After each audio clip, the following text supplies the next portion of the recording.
அனைவருக்கும் வணக்கம். Option tricky trade channel மூலியம் உங்களை சந்திப்பதில் மிக்க மகிழ்ச்சி அடைகிறேன். நான் உங்கள் சந்தோஷ். நான் செபியில் பதிவு பெற்ற பங்கு ஆலோசகர் கிடையாது. இது பயிற்சிக்கான காணொளி. எந்த பரிந்துரையும் நாம் செய்வது இல்லை. நம்மளுடைய சேனல் 25,000 சப்ஸ்கிரைபர்கள் அடைந்ததற்கு ஒரு சிறப்பு காணொளி சொல்லியிருந்தோம். அது ஆப்ஷனை பற்றி. அதனால் ஆப்ஷனை பற்றி யாரும் சொல்லாத ரகசியம் அப்படிங்கிறதுல நீங்கள் ஆப்ஷன் ராஜாவாக நீங்கள் மாறணும். A to Z, அதாவது அனைத்தையுமே தெரிந்து கொள்ளணும். இதுதான் மிக முக்கியம். இந்த காணொலியில் நேரத்தை வீணடிக்காமல் நேராக காணொலிகள் சென்று விடலாம். இங்கே ஆப்ஷனை பற்றி நீங்கள் தெரிந்து கொள்ளணும்னா சிலது நம்ம ஆம் என்று ஒற்றுக்கொள்ள வேண்டும். அதுதான் ரொம்ப ரொம்ப முக்கியம். இதில் ரொம்ப மிக முக்கியமான விஷயம் என்னவென்றால், ரொம்ப நம்ம யோசித்தாலும் நம்ம இதை பற்றி புரிந்து கொள்ள முடியாது. இது எளிதாக நீங்கள் புரிந்து கொள்ளணும். இது ரொம்ப மிக முக்கியமான ஒன்று. காரணம் என்ன அப்படின்னா, ஆப்ஷன் வர்த்தகத்தை புரிந்து வியாபாரம் செய்பவர்கள் நீங்கள் இதனை பற்றி இதில் இருக்கக்கூடிய கணக்கீடுகள் லாஜிக்கை முதலில் நீங்கள் அதில் அடாப்ட் ஆனால் தான் நீங்கள் ஆப்ஷன் வியாபாரமே செய்ய முடியும். இதை ஒரு விளையாட்டு போட்டியாக இல்லை ஒரு திரைப்படத்தில் இருக்கிற ஒரு கண்டென்ட்டாக நீங்கள் பார்க்கணும். அதுதான் மிக முக்கியம். இதில் நம்ம NSE அப்படிங்கிறவங்க தான் ரொம்ப முக்கியம். இவங்க யார் அப்படின்னா, நம்மளுக்கு எக்ஸ்சேஞ்ச். இப்போ காய்கறி மார்க்கெட்டில் பார்த்தீங்கன்னா, காய்கறியை ஏலம் விடுபவர்கள் ஒரு சந்தைக்கு சந்தைக்கு காய்கறி சந்தைக்கு போவோம். அப்போ உற்பத்தியாளர் விவசாயிகள் கொண்டு அந்த இடத்துல அவங்களோட பொருளை விற்கிறதுக்கு இது பண்ணுவாங்க. அதில் ஏலம் விடுபவர் ஏலம் விடுவாங்க, வாங்குபவர் ஏலம் எடுத்துகிட்டு போவாங்க. இதுதான் லாஜிக். அதே போல் NSEயில் என்ன பண்ணுறாங்கன்னா, வாங்குறவங்க விற்கிறவங்க ரெண்டு பேரையும் ஒருங்கிணைக்கிறது தான் இந்த NSEயோட வேலை. அப்போது பையர் செல்லர் இவங்க ரெண்டு பேர் வியாபாரம் பண்ணிகிட்டு இருந்தால் தான் NSEக்கு வருமானம். அப்போது நம்மளுக்கு கேஷ் மார்க்கெட் இதில் பார்த்திங்கன்னா, நம்மளுக்கு ஷேர் மார்க்கெட்டை பொறுத்தவரை 3 விதமான கண்டென்ட் நம்மளுக்கு உள்ளே இருக்குது. அது என்ன அப்படின்னா, கேஷ் மார்க்கெட், ஃபியூச்சர் செக்மெண்ட், அடுத்தது ஆப்ஷன் செக்மெண்ட். இந்த கேஷ் செக்மெண்ட்டுங்கிறது இன்வெஸ்டராக மாறப்படும். அப்போ எல்லாருமே வாங்கி வச்சுட்டு விற்கவில்லை என்றால், ஏன் விற்கவில்லை என்றால், நீங்கள் இன்வெஸ்டராக இருக்கணும்னா பை பண்ணியிருந்தால் மட்டும்தான் உரிமை உண்டு. ஒரு நிறுவனத்தின் மீது நீங்கள் உரிமை கொண்டாட வேண்டும் என்றால் அந்த அதாவது அதை பர்ச்சேஸ் பண்ணிக்கணும், முதலீடு பண்ணியிருக்கணும். அப்போ நீங்கள் விற்பனை செய்தால் முதலீடு நீங்கள் இருக்காது. அப்போ அந்த நிறுவனத்து மேலே உரிமை கொண்டாட முடியாது. அதனால் எல்லாரும் உரிமைக்கு வரணும் அப்படின்ட்டு முதலீடு மட்டும் பண்ணிகிட்டே இருந்தால் NSE என்ன பண்ண முடியும் அப்படிங்கிற மாதிரியும் யோசிக்கணும். அடுத்தது முதலீட்டாளர் என்ன பண்ணுறாங்கங்கிறதையும் யோசிக்கணும். 2 விதமாகவும் நம்ம யோசிக்கணும். அப்போது கேஷ் மார்க்கெட்டில் பை பண்ணிட்டாங்க, அவங்க செல் பண்ணால் உங்கள் உரிமை இழந்துருவாங்க. அப்போ உரிமை இழக்கக்கூடாது அப்படின்னா ஃபியூச்சர் அண்ட் ஆப்ஷன்ஸ், இதை டெரிவேட்டிவ் செக்மெண்ட் அப்படின்னு சொல்லுவாங்க. இது நேரடியாக ஒரு நிறுவனத்தின் மீது உரிமை கொண்டாடவே முடியாது. கேஷ் மார்க்கெட்டில் மட்டும்தான் உரிமை கொண்டாட முடியும். இந்த ஃபியூச்சர் அண்ட் ஆப்ஷன்ஸ் எதற்குன்னா, நம்ம ஒரு ஹெட்ஜிங் பர்பஸுக்காக.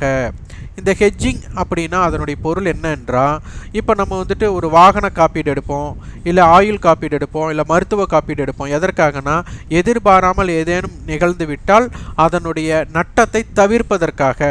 நட்டத்தை முழுமையாக தவிர்க்க முடியாது, பெரிய நட்டத்திலிருந்து தவிர்ப்பதற்காக. அப்போது கேஷ் மார்க்கெட்டில் வாங்கினவங்க அவங்க பை தான் பண்ணியிருப்பாங்க, செல் பண்ண உரிமை இழந்தோம். அப்போ அவங்க விற்பனை செய்யக்கூடாது. விற்பனை செய்யாமல் இருந்தால் தான் உரிமையை கொண்டாட முடியும். அப்போ அந்த ஏற்படக்கூடிய நட்டத்தை அவங்க எப்படி தவிர்ப்பது அப்படிங்கிறதுக்காக கொண்டு வரப்பட்டது தான் இந்த ஃபியூச்சர் அண்ட் ஆப்ஷன்ஸ். இது யார் கொண்டு வந்ததுன்னா NSE தான் கொண்டு வராங்க. இது எப்படி கொண்டு வருவாங்கன்னா, கான்ட்ராக்ட் அப்படிங்கிற ஒரு இதை கிரியேட் பண்ணுவாங்க. இதை வாங்குறவங்களும் வாங்கலாம், விற்பவர்களும் விற்கலாம். அதாவது இவங்க கான்ட்ராக்டை ஓப்பன் பண்ணுவாங்க, அந்த கான்ட்ராக்டை வாங்குறவங்களும் வாங்கலாம், விற்பவனும் விற்கலாம். ஆனால் கேஷ் மார்க்கெட்டில் யாராச்சும் பர்ச்சேஸ் பண்ணி வச்சுருந்தா அவங்க ஆப்ஷன்ஸை விற்பனை தான் செய்ய வேண்டும். ஏன்னா அப்போ தான் அவங்க அதனுடைய முதலீட்டிலேருந்து அவங்க ஏற்படக்கூடிய நட்டத்தை தவிர்க்க முடியும். அப்போ இந்த கான்ட்ராக்டை ஓப்பன் பண்ணி கொடுக்கறது யார் அப்படின்னா NSE. அவங்க கான்ட்ராக்டை ஓப்பன் பண்ணி கொடுக்கறதுல ஒரு எக்ஸ்பெரி, அந்த கால நிர்ணயம் இருக்கும். அந்த காலம் மட்டும்தான் வைத்து கொள்ள முடியும். அப்போ பை பண்ணவங்க எக்காரணத்தை கொண்டும் அதை வச்சுக்கக்கூடாது, அதை செல் பண்ணிடணும். செல் பண்ணவங்க எக்காரணத்தை கொண்டு வச்சுக்கூடாது, பை பண்ணிடணும். அதாவது பொசிஷனை நில் பண்ணிடணும். இதுதான் லாஜிக்காக NSE ஏற்படுத்தி கொடுத்தது. இதை முதல்ல நம்ம புரிஞ்சுக்கணும். நம்ம உரிமை கொண்டாடக்கூடிய இது வந்துட்டு நேரடியாக உரிமை கொண்டாட முடியாது. அந்த எக்ஸ்பைரி காலம் மட்டும் அதை வைத்துக்கொள்ளக்கூடிய தகுதி இருக்குது. அதற்கு எக்ஸ்பைரி முடியும் சமயத்தில் நம்ம கையில் ஒன்றுமே இல்லை அப்படின்னு அவங்களுக்கு காமிச்சிடணும் என்எஸ்சி. அப்போது கண்ணிலும் உண்மையாகவும் நம்மளுக்கு தெரியாத ஒன்றை இருப்பது போன்று நினைத்து அதை உருவாக்கி கொடுப்பது தான் என்எஸ்சியோட வேலை. அதை இல்லாததை இருக்குது அப்படின்னு நம்ம நினச்சிட்டு கடைசியில் இல்லாமையே செய்வது தான் இதனுடைய வேலை. இது குழப்பது போல் தோன்றும், ஆனால் அதுதான். உங்களுக்கு ஒரு பொருளை கொடுக்குறாங்க, அந்த பொருளை திருப்பி கொடுத்துடணும், அதுதான் லாஜிக். இதை முதல்ல புரிஞ்சுக்கணும். அப்போது இதை வந்து ரெண்டு விதமாக நம்ம வந்துட்டு பார்க்கணும். Buy to sell, sell to buy. அப்போது நம்ம பை பண்ணியிருந்தா, பை பண்ணவங்களுக்கு என்ன ஆகும்னா, ஒரு பொருளை ஒரு ப்ரைஸை அவங்க வந்துட்டு ஒரு 10 ரூபாய்க்கு வாங்குறாங்கன்னா அது 10 ரூபாய்க்கு அபோவ் கொண்டு போய் செல் பண்ணுனா அவங்களுக்கு ப்ராஃபிட். இதே பிலோ குறைந்து 10 ரூபாய்க்கு குறைந்து இது பண்ணால் அவங்களுக்கு லாஸ். இதே செல் பண்ணவங்களுக்கு 10 ரூபாய்க்கு செல் பண்ணுனா அது பிலோ 10 ரூபாய்க்கு பிலோ போனால் அவங்களுக்கு ப்ராஃபிட். அதே 10 ரூபாய்க்கு அபோவ் போனால் அவங்களுக்கு லாஸ். இதுதான் லாஜிக். அப்போது பை பண்ணவங்க செல் பண்ணணும், செல் பண்ணவங்க பை பண்ணணும். இதை வச்சு நம்ம புரிந்து கொள்ள வேண்டும். இதுதான் நடைமுறை. அப்போது நம்மளுக்கு நேரடியாக ஆப்ஷனுக்குள்ளே போய்க்கலாம். அந்த ஆப்ஷன் செயின் அப்படிங்கிறதுக்குள்ளே நம்ம போக போகிறோம். அப்போ நம்ம முதல்ல நிஃப்டியை நம்ம பார்த்துக்கலாம். இதோட அர்த்தம் என்னென்னா, ஒரு விளையாட்டு போட்டியில் நம்மளுக்கு ரிசல்ட் அப்படிங்கிறது நம்மளுக்கு வந்து வெற்றி அல்லது தோல்வி அப்படின்னு இருக்கிறது போல், நம்மளுக்கு இங்கே பங்கு சந்தையில் ஒரு ப்ரைஸ் நம்மளுக்கு என்ன ஆகலாம், உயரலாம் அல்லது இறங்கலாம். அப்போ உயரும் அப்படின்னு சொல்கிறதுக்கு பேர் வந்து கால் ஆப்ஷன், இறங்கும் அப்படின்னு சொல்கிறதுக்கு பேர் வந்து புட் ஆப்ஷன். அப்போ இந்த கால் ஆப்ஷனை பையும் பண்ணலாம் அல்லது செல்லும் பண்ணலாம், புட் ஆப்ஷனை பை பண்ணலாம், செல் பண்ணலாம். அப்போது இவங்க பை பண்ணவங்க என்ன பண்ணிடணும், அந்த எக்ஸ்பைரி முடியறக்குள்ள செல் பண்ணிடணும். இதை செல் பண்ணவங்க பை பண்ணிடணும். இதுதான் லாஜிக். ஆனால் ஆப்ஷன்ஸை பொறுத்தவரை ஹெட்ஜிங் பர்பஸுக்காக பயன்படுத்துபவர்கள் ஆப்ஷன் ப்ரீமியத்தை செல்லடிக்கத்தான் பயன்படுத்துவாங்க. அப்படிங்கிறத முதலிருந்தே நீங்கள் பார்த்துட்டு வரணும். அதற்குண்டான காரணங்களை நம்ம வந்து வேறு ஒரு காணொலியில் சொல்லலாம். இதில் சொல்லும்போது இன்னும் அதோட விளக்கங்கள் போயிடும். நேரமின்மை காரணமாக இதை நான் சொல்லிகிட்ருக்கேன். அப்போது இதில் நம்மளுக்கு வந்துட்டு கால் ஆப்ஷன் என்றால் விலை உயர்வு, புட் ஆப்ஷன் என்றால் விலை குறைவு அப்படின்ட்டோம். இப்போது நம்ம சொல்லியிருந்தோம் ஒரு காப்பீடு இன்சூரன்ஸ் பாலிசி மேலே. இப்போ நீங்கள் 1 லட்சத்துக்கு பாலிசி எடுக்கலாம், 2 லட்சத்துக்கு பாலிசி எடுக்கலாம், 5 லட்சத்துக்கு எடுக்கலாம், 10 லட்சத்துக்கு எடுக்கலாம், எவ்வளோக்கு வேணாலும் எடுக்கலாம். ஆனால் இதற்காக எடுக்கிறேன், 1 லட்சத்துக்கு எடுக்கிறேன், 2 லட்சத்துக்கு எடுக்கிறேன், 5 லட்சத்துக்கு எடுக்கிறேன் அப்படின்னு நம்ம சொல்கிறோம்ல, அதை சொல்வது தான் ஸ்ட்ரைக் என்று சொல்லப்படும். அப்போது நிஃப்டி இல்லை எதாக இருந்தாலும் சரி, அதனுடைய அண்டர்லைங் வேல்யூ அப்படிங்கிறது தான் ஸ்பாட். இந்த ஸ்பாட்டோட விலை வைத்து தான் நம்ம ஸ்ட்ரைக்கை நிர்ணயம் பண்ணக்கூடிய வாய்ப்பாக மாறுபடும். இப்போ ஸ்பாட் இருப்பது வந்து பார்த்திங்கன்னா நம்மளுக்கு 22,040. அப்போ 22,050 நம்ம எடுத்துக்கலாம். இவங்க என்ன பண்ணுறாங்கன்னா 50 புள்ளிகள் வித்தியாசத்தில் ஒரு ஸ்ட்ரைக் எடுக்கிறாங்க. இப்போது ஸ்பாட் எங்கே இருக்கிறதோ அதனுடைய ஸ்ட்ரைக் ஈக்குவல் டு ஸ்ட்ரைக் வந்துட்டு அட் த மணின்னு அர்த்தம். அட் த மணி அப்படின்னு அர்த்தம். அப்போது இதில் என்னென்ன இருக்குன்னா, கால் ஆப்ஷன் புட் ஆப்ஷன் சொல்லிட்டோம். இந்த கால் ஆப்ஷனில் 3 வகை இருக்குது, புட் ஆப்ஷன்லேயும் 3 வகை இருக்குது. என்ன அப்படின்னா, இந்த மணி ஐடிஎம் கால், ஏடிஎம் கால், ஓடிஎம். அதே மாதிரி புட் ஆப்ஷன்லேயும் ஐடிஎம், ஏடிஎம், ஓடிஎம் இருக்கும். அப்போது இதை நீங்கள் ஒரு வகையில் சொல்லி பார்க்கணும். எந்த ஸ்ட்ரைக் வேணாலும் நீங்கள் எடுத்துக்கலாம். இப்போ 22,050 அப்படிங்கிறது ஏடிஎம் ஸ்ட்ரைக்குன்னாச்சு. இப்போ நான் 21,800 கால் அப்படின்னு நான் சொல்கிறேன். கால் ஆப்ஷனுடைய அர்த்தம் என்னென்னா சந்தை மேலே போகணுன்ட்டு. அப்போ 21,800 காலோடைய அர்த்தம் என்ன, 21,800க்கு மேலே போகணும் அப்படிங்கிறது தான் இதனுடைய அர்த்தம். அப்போது 21,800க்கு மேலே சந்தை இருக்கா அப்படின்னு ஒரு கேள்வி கேட்டால் 21,800க்கு மேலே தான் சந்தை இருக்கிறது. அப்போ அதனால் இதற்கு பெயர் ஐடிஎம் கால். 21,800க்கு மேலே தான் இருக்கா அப்படின்னு கேட்டால் 21,800 கால் ஆம் அனுப்ப. அப்போ 21,800க்கு மேலே உள்ள இருக்குது 240 புள்ளிகள் இருக்கிறது. அப்போ அதனுடைய விலை என்ன, 310 ரூபா. 240 கழிச்சிட்டோம்னா 80 ரூபா, 60, 70 ரூபா, நம்மளுக்கு அதனுடைய எதிர்பார்ப்பு விலை, உண்மை விலை வந்து 240 ரூபாய், 70 ரூபாய் அப்படிங்கிறது நம்மளுடைய எதிர்பார்ப்பு விலை அப்படின்னு இருக்கும். அதே 22,200 கால் அப்படின்னு கேட்டால் 22,200 காலோட விலை 22,200க்கு மேலே சந்தை இருக்கா அப்படின்னு கேட்டால் இல்லை அப்படிங்கிற பொருள். அப்போ இல்லை என்றாலே ஓடிஎம் கால். அப்போ 22,200 கால் உண்மை விலை இருக்குமா அப்படின்னு கேட்டால் 0. அப்போ 0 மதிப்புள்ள பொருள் 82 ரூபாய் இருக்குது. அப்போ இதனுடைய டைம் வேல்யூ 82. அட் த மணியில் எப்போவுமே டைம் வேல்யூ அதிகமாக இருக்கும். இது இந்த மணியும் கிடையாது, அவுட் த மணியும் கிடையாது. இதிலே டைம் வேல்யூ மட்டும்தான் இருக்கும். இருந்தாலும் இதனுடைய டைம் வேல்யூ மற்றதோட கணக்கீடு பண்ணும்போது இன்னும் அதிகமாக இருக்கும் அப்படிங்கிறது இதனுடைய பொருள். அதே மாதிரி புட் ஆப்ஷன் 22,200 புட் ஆப்ஷன். புட் ஆப்ஷனாலே சந்தை கீழே இறங்கணும் அப்படிங்கிற பொருள். 22,200 புட் ஆப்ஷன்னா 22,200க்கு கீழே இருக்கணும்ட்டு. இப்போ சந்தை 22,200க்கு கீழே இருக்கான்னா ஆம் இருக்குன்னு அர்த்தம். அப்போது 22,200க்கு கீழே எவ்வளோ இருக்குது அப்படின்னு கேட்டோம்னா 160 ரூபாய் கீழே இருக்குது. அப்போ இதற்கு பெயர் இன்ட்ரன்சிக் வேல்யூன்னு அர்த்தம், உண்மை விலைன்னு அர்த்தம். அப்போ 160 ரூபா கழிச்சிட்டா நம்மளுக்கு பார்த்தீங்கன்னா 78 ரூபாய் டைம் வேல்யூ. அப்போ 21,800 புட் ஆப்ஷனுடைய அர்த்தம் என்னென்னா 21,800க்கு கீழே இருக்குன்ட்டு. ஆனால் இங்கே இருக்கான்னு கேட்டால் இல்லை. அப்போ அதனால் இதில் வந்து இன்ட்ரன்சிக் வேல்யூ ஒன்றுமே இல்லை, அதனால 0. இருக்கக்கூடிய 65மே நம்மளுக்கு ப்ரீமியம் அப்படின்னு பொருள். ஓகே, இதை நம்ம புரிஞ்சாச்சு. ஐடிஎம், ஓடிஎம், ஏடிஎம் எல்லாமே தெரிஞ்சாச்சு. இப்போ இதில் பார்த்தீங்கன்னா உங்களுக்கு ஒன்று புரிஞ்சுக்கணும், இதற்கு உண்டான ப்ரைஸ் எப்படி தீர்மானிக்கப்படுகிறது அப்படின்ட்டு. இந்த ப்ரைஸ் வந்து பல காரணிகளில் தீர்மானிக்கப்படுகிறது. நம்ம அறிந்து என்னுடைய அனுபவத்தில் இது வந்து என்னோடய அனுபவத்தில் பார்த்தது, இது சரியாக தப்பா அப்படிங்கிறது நீங்கள் பார்த்து உங்களுக்கு சரி என்று பட்டால் பின்பற்றலாம், தவறு என்றால் இதை ஒதுக்கி வைத்து நீங்கள் பார்க்கலாம். மிக முக்கியமாக ஸ்பாட்டுக்கும் ஃபியூச்சருக்கும் உண்டான கேப் மற்றும் இம்ப்ளைடு வாலட்டிலிட்டி. இந்த இம்ப்ளைடு வாலட்டிலிட்டியை நீங்கள் புரிஞ்சுக்கணும். நம்ம வந்துட்டு ஒரு கடன் வாங்க போகிறோம் அப்படின்னா நம்மளுக்கு தேவைக்கு ஏற்ற மாதிரி தான் நம்ம லோன் வாங்குவோம், வட்டி விகிதத்தில் வாங்குவோம். எனக்கு எந்த தேவை இல்லை அப்படின்னா வட்டி விகிதம் என்னவாக இருக்கும், குறைவாக இருக்கும், இன்ட்ரெஸ்ட் ரேட் கம்மியாக இருக்கும். இல்லை எனக்கு வந்து அவசர நிலைக்கு தேவை அப்படின்னா எவ்வளவு வட்டி விகிதம் அவங்க சொன்னாலும் நம்ம என்ன பண்ணுவோம், அதிகமாக கொடுத்து வாங்குவோம். ஏன்னா அதிகமாக யார் கொடுக்குறாங்களோ அவங்க தான் நம்மளுக்கு வந்து நம்ம அவசர நிலைக்கு ஏற்ற மாதிரி வட்டி விகிதத்தை அவங்க அதிகம் பண்ணுவாங்க. அப்போ அதுபோல் இந்த பொருள் எதற்காக கொண்டு வரப்பட்டது, ஹெட்ஜ். அப்போ எதுக்கு ஹெட்ஜ் பண்ணுவோம், நம்மளுக்கு எதிர்பாராமல் நட்டம் ஏற்பட்டு விடுமோ அப்படிங்கிற எதிர்பார்ப்பில் தான் நம்ம ஹெட்ஜ் பண்ணுவோம். அப்போ எனக்கு நட்டமே ஏற்படாதுங்கிற நம்பிக்கையில் நான் அமர்ந்து இருக்கும்போது நான் ஏதாச்சும் ஹெட்ஜ் பண்ணுவேன்னா பண்ண மாட்டோம்.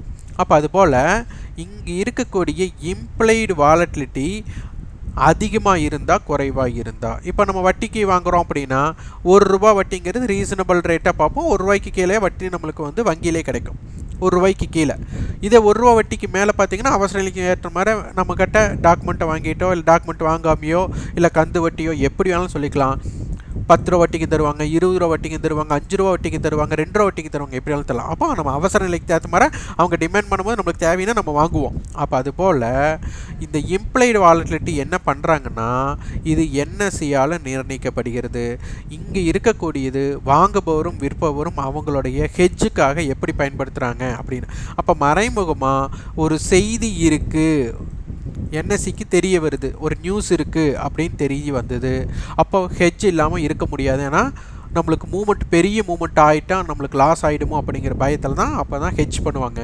அப்போது இது அதிகரித்தால், இப்போ ஒன்றும் இல்லை, இப்போ இது 12 இருக்குது, 12 இருக்கும்போது 150 இருக்குன்னா இது ஒரு 30ன்னு மாறுச்சுன்னா இது 150க்கு பதிலாக ஒரு 250ன்னு மாறலாம். அதாவது இது டிமாண்ட் மற்றும் சப்ளை கிடையாது. வாங்குபவர் அதிகமானால் டிமாண்ட் அதிகரிக்கிறதுனால இந்த பொருளோட விலை ஏறலை. இங்கே இருக்கிற வட்டி விகிதம் நீங்கள் நினச்சிக்கோ உங்களுக்கு, ஆனால் வட்டி விகிதம்ங்கிறது தப்பு, ஆனால் உங்களுக்கு புரிதலுக்காக நான் சொல்கிறோம். இந்த இடத்த இதை மாற்றினாலே போதும். இது ஒன்றும் இல்லை, இப்போ 12 இருக்குது, 150 இருக்கா, இது 6ன்னு மாற்றினாலே 70 மாறலாம். ஒரு புரிதலுக்காக, கரெக்டாக அது ஏன் இப்படி 70ன்னு சொன்னீங்க சொல்லக்கூடாது, நான் ஒரு எடுத்துக்காட்டுக்காக.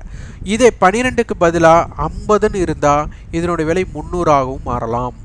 அப்போது இதை மாற்றம் செய்தாலே விலை மாற்றம் அடையும் அப்படிங்கிறத நீங்கள் புரிந்து கொள்ள வேண்டும். இதுதான் ரொம்ப ரொம்ப முக்கியம்.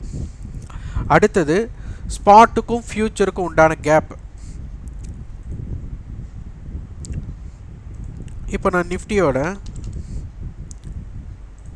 ஸ்பாட் ஃபியூச்சர்ஸோட டிஃப்ரெண்ட்டாக உங்களுக்கு எடுக்கிறோம்.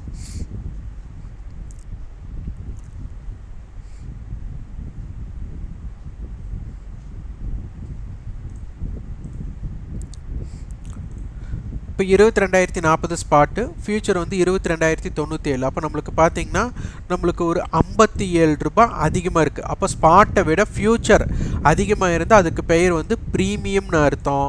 ஸ்பாட்டை விட ஃபியூச்சர் வந்துட்டு குறைவாக இருந்தால் டிஸ்கவுண்ட் அப்படின்னு அர்த்தம். ப்ரீமியத்தில் இருக்குன்னா கால் ஆப்ஷனுடைய டைம் வேல்யூ அதிகரிக்கும், டிஸ்கவுண்டாக இருந்தால் புட் ஆப்ஷனுடைய டைம் வேல்யூ அதிகரிக்கும் அப்படிங்கிறது பொருள்.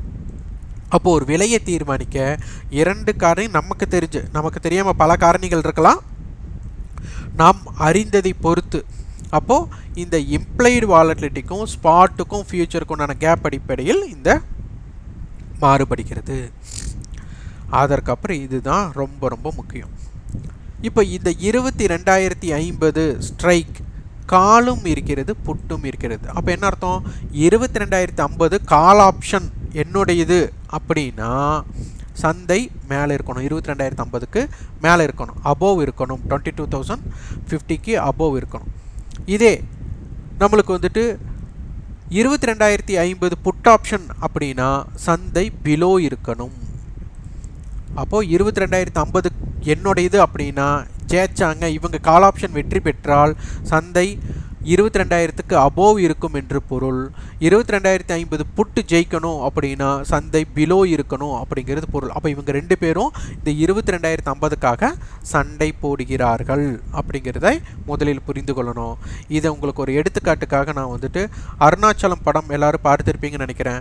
அருணாச்சலம் படத்தோட திரைக்கதை படத்தோட கண்டென்ட் என்ன அப்படின்னா, அவங்களுக்கு ஒரு தொகை, ரஜினி அவர்களுக்கு வந்துட்டு திரு ரஜினி அவர்களுக்கு ஒரு தொகை கொடுத்துருவாங்க.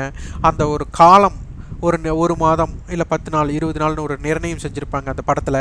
அதற்குள்ளே அவர்களுக்கு ஒதுக்கப்பட்ட அலாட் பண்ண தொகையை அவங்க என்ன பண்ணணும்? 0வாக மாற்ற வேண்டும் அப்படிங்கிறதான் அந்த படத்தோட கதை. அதே மாதிரி இங்கேயும் கண்டென்ட் என்ன அப்படின்னா, இப்போது 22,000 to 22,100, 22,000 to 22,100 அப்படிங்கிறது இருக்குன்னா இதற்கு உண்டான தொலைவு எவ்வளோனா 100. அப்போ இது 100 ரூபாய் அப்படின்னு வச்சுக்கணும். அப்போது இந்த 22,000 கால், இது இந்த மணி கால், இது வந்து இந்த மணி புட், 22,100 புட். இவங்க 2 பேரும் சேர்ந்து என்ன இருக்கும்னா 100 ரூபாய் இருக்கணும் அப்படிங்கிறது தான் பொருள். இப்போ மார்க்கெட் 22,040 இருக்குன்னா கால் வந்து 40 ரூபாய் இருக்கணும், புட் வந்து 60 ரூபாய் இருக்கணும், இதுதான் பொருள். ஆனால் இப்போ எவ்வளோ இருக்கிறாங்க அப்படின்னு கேட்டால் 177 ரூபாய் இருக்கிறாங்க, புட் வந்துட்டு 179 ரூபாய் இருக்கிறாங்க. அப்போது 7 9 16 306 ரூபாய். அப்போ எவ்வளோ அதிகமாக இருக்கிறாங்க அப்படின்னா இதிலிருந்து 60 ரூபாயை கழிக்கணும். அப்போது 246 ரூபாய் அதிகமாக இருக்கிறாங்க. இதற்கு பெயர் தான் டைம் வேல்யூ. இதை நல்லா புரிஞ்சுக்கோங்க. ஸ்பாட் எங்கே இருக்கிறதோ அதனை சார்ந்து இருக்கக்கூடிய 100 புள்ளிகள்.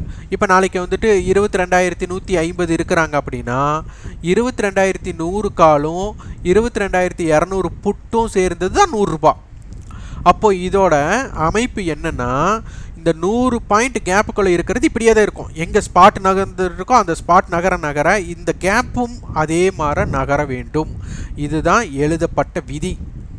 அப்போ 246 ரூபாய், இது சரியா தப்பா அப்படின்னு பார்த்தா 22,000 புட்டோட விலை 132, 22,100 கால் 125. அப்போ 7 5 2 257 ரூபாய். அப்போது இந்த விலையும் என்ன பண்ணணும்னா சேமாக இருக்கும், சமமாக இருக்கணும். இது வந்து லாஸ்ட் ட்ரேடிங் ப்ரைஸ், செட்டில்மெண்ட் ப்ரைஸில் ஏதாச்சும் வித்தியாசம் இருக்கும், ஆனால் இது சரியாக தான் இருக்கும். அப்போ இதனை நம்ம வந்து புரிந்து கொள்ள வேண்டும். அப்போது இதை புரிஞ்சுட்டால் மட்டும்தான் நம்மளால் இம்பேக்டட் பண்ண முடியும். மன்னிக்கும், நான் தான் கணக்கீடு வந்து தப்பாக பண்ணிட்டேன். 306 இருந்து 50 ரூபாய் கழித்தால் 256. நான் தான் 246ன்னு போட்டேன். என்னுடைய நம்ம கணக்கீடு பண்ணுற தப்பாக இருக்கலாமோ இல்லையா, அங்கே கணக்கீடு தப்பாக இருக்காது, 257. அப்போது இந்த மாற பொசிஷன் இவங்க என்ன பண்ணுறாங்க, அருணாச்சலம் படத்தை மாற இந்த எக்ஸ்பைரி எப்போ முடியுதோ இந்த எக்ஸ்பைரி முடியறக்குள்ள ஸ்பாட் எங்கே இருக்கிறதோ அதற்கு உட்பட்ட 100 புள்ளிகள் அப்படிங்கிறது 246 ரூபாய் இப்போ இருக்கிறது. அடுத்த நாள் அப்படியே டிகே பண்ணி எக்ஸ்பைரி எப்போ இதனை 0 செய்ய வேண்டும். நம்ம நினச்சிட்ருப்போம் விலை மாற்றங்கள் டிமாண்ட் மற்றும் சப்ளைனால தான் நிர்ணயிக்கப்படுகிறதுன்ட்டு. இங்கே அப்படி கிடையாது. டிமாண்டுக்கும் சப்ளைக்கும் இங்கே சம்மந்தமே கிடையாது. இங்கே இருக்கக்கூடிய சம்மந்தம் இருக்கான்னா முழுசாக சம்மந்தம் இல்லைன்னு ஒதுக்க முடியாது. அது மட்டுமே முழு காரணி அப்படின்னு நம்ம நம்ப முடியாது. அப்போ இந்த லாஜிக்கும் இதற்குட்பட்டு இருக்குது. அப்போ இதனை புரிந்து கொண்டு இந்த 246 ரூபாய் 0வாக 256 அப்படிங்கிறது 0வாக மாறணும். எப்போனா எக்ஸ்பைரி நாள். அப்போ இது அப்படியே மாற்றி யோசிக்கணும். 22,040 இது 50 புள்ளிகளா? மன்னிக்கணும், ஏதோ ஒரு கணக்கீடு நான் தவறு பண்ணிட்டேன்னு நினைக்கிறேன். அது மீண்டும் ஒரு முறை நம்ம பார்த்துக்கலாம். 22,000 கால் 177, 22,100 புட் 179. அப்போது 356. இதிலிருந்து 100 ரூபாயை நம்ம கழிச்சோம்னா 256. நான் அப்போ 50 ரூபாய் அப்படிங்கிற மாதிரி நான் கழித்து நான் இது பண்ணிட்டேன்.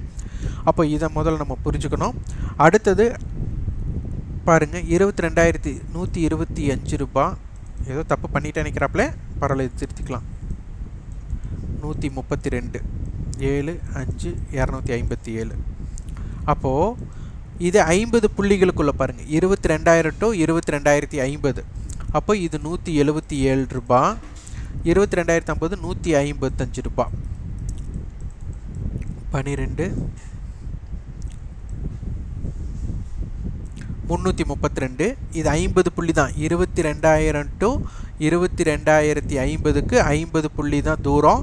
அப்போ அந்த 50 புள்ளியை கழிச்சோம்னா 282. இப்போ பாருங்கள், 22,050 கால் 150 ரூபாய். இதனுடைய இது 132 ரூபாய். அப்போது 282. அப்போது இதனுடைய விலை எப்படி சமமாக இருக்குது அப்படிங்கிறத புரிந்து கொள்ளுங்கள். அப்போ இதற்குள்ளே ஒரு கணக்கியல் விதி இருக்குது.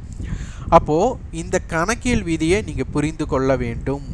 அப்போது இது ஆப்ஷன் கிரீக்ஸ்க்குன்னு ஒன்று கொண்டு போகணும். ஆப்ஷன் கிரீக்ஸ்னு ஒன்று கொண்டு போனீங்க அப்படின்னா என்ன என்று புரிந்து கொள்ளணும்னா, சந்தை நீங்கள் ஒரு ஸ்ட்ரைக் எடுக்கிறீங்க அப்படின்னா அந்த சந்தை நீங்கள் இப்போ 22,040 இருக்குது.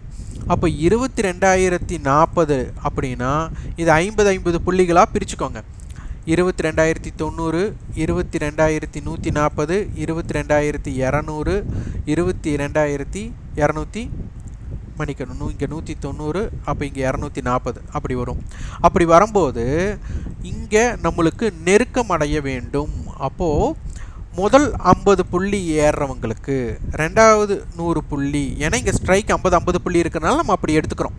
அப்படி எடுக்கும்போது உங்களுக்கு இப்போ 22,200 காலுடைய அர்த்தம் என்ன என்றால் 82 ரூபாய் இருக்கிறாங்க அப்படின்னா 22,282 எக்ஸ்பைரி இருந்தால் மட்டும்தான் அதற்கு 82 ரூபா மதிப்பு இருக்கும்.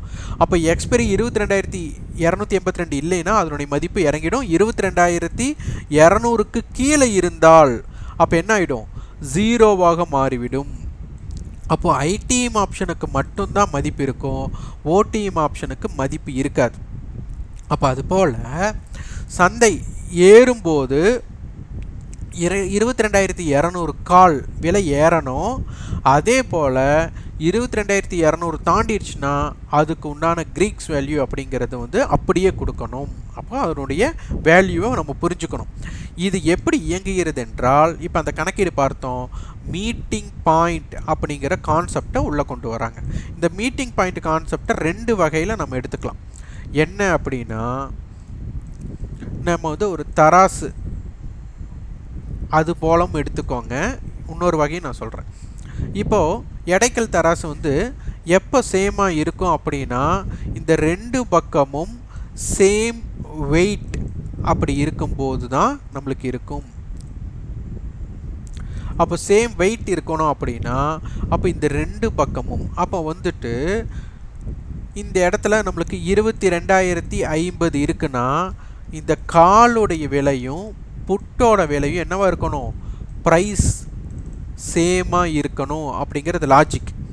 இதே 22,050 இருக்குது அப்படின்னா 22,000 காலும் 22,100 புட்டோட ப்ரைஸ் நம்மளுக்கு என்னவா இருக்கணும் அப்படின்னா சேமாக இருக்கணும். இது வந்து ஐடிஎம்.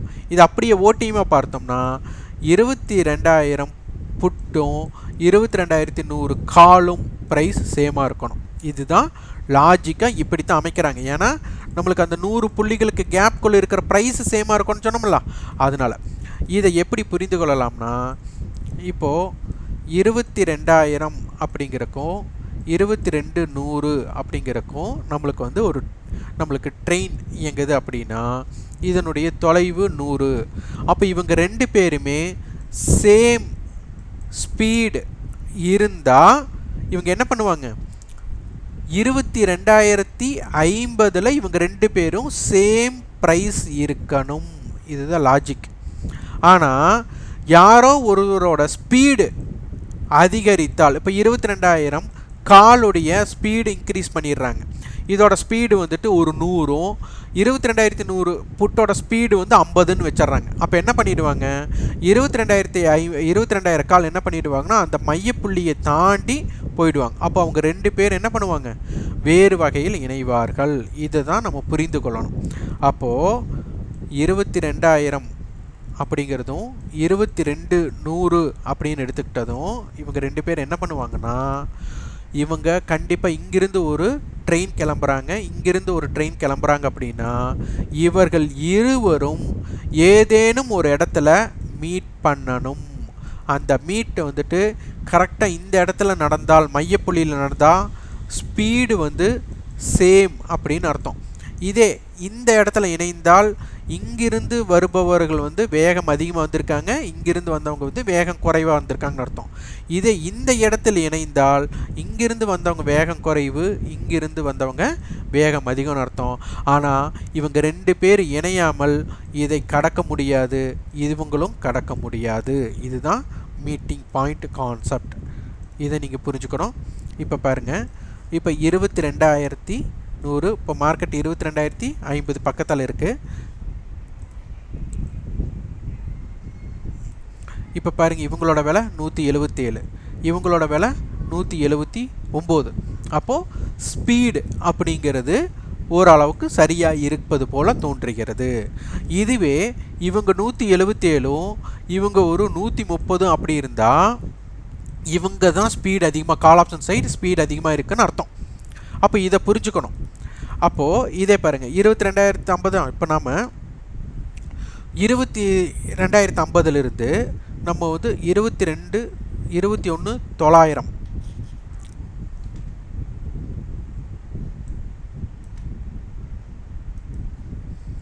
21,900.